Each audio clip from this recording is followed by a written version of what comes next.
using the George Knight DK3 press. This is a USA product and is the latest version of the DK3 press. It has a more powerful heating element, so if you have an older version of this press, you may need to adjust your press time accordingly. So let's get started.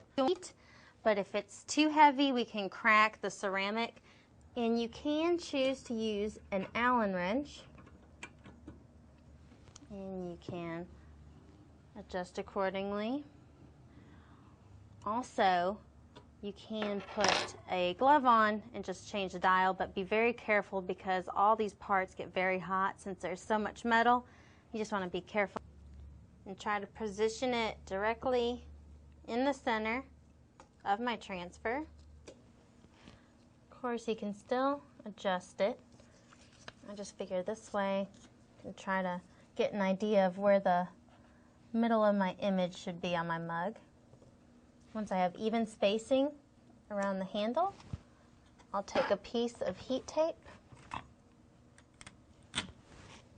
and I just like to pull it as tight as I can. Use a single piece of heat tape.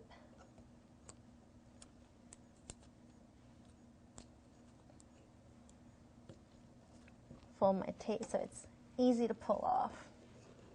And now we're ready to put it in our press. We're going to use a sheet of protective paper. You can just use regular printer paper. Seems to be almost the perfect size. And like I said, we already adjusted our pressure as well as our time. Today we're going to be using 4 minutes. And like I said, depending on the press you have, it may be different.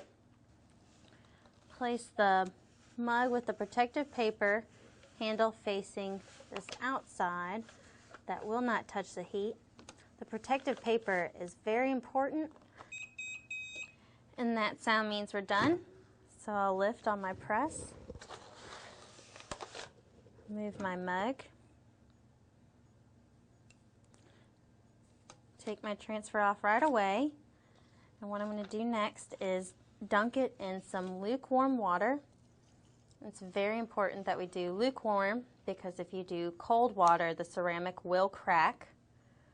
And what this is doing is it's finishing the sublimation process. Basically, if you have a ceramic mug, it's going to stay hot for a very long time, and the gases during the sublimation will still be moving around. So just by putting it in water, even really quick, we stop the sublimation process and we finish our mug at that time. A couple other little quick tips. When you're removing your transfer off your mug, if you notice that it's starting to stick, this could indicate that your pressure may be a little too high and you may need to adjust it accordingly.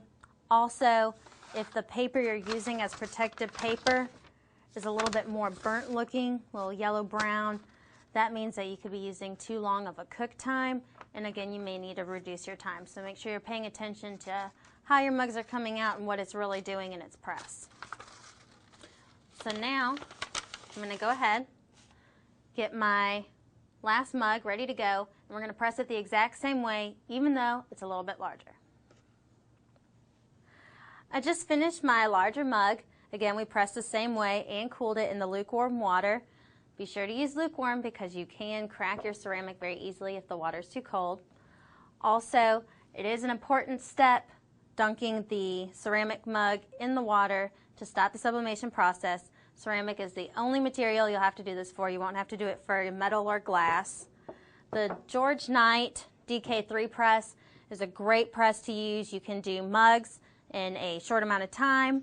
One by one, you get a great product. You can also do water bottles, glass steins, and you can mix and match. We have a whole bunch of different varieties of mug and colors, so you'll want to be sure to check us out at condi.com to get our full line of products and services. And also be sure to check up on our instructions because they do change as our products and equipment change. Also be sure to check out more of my videos at conditv.com. I'm Brittany with Condi Systems, and thank you for joining us.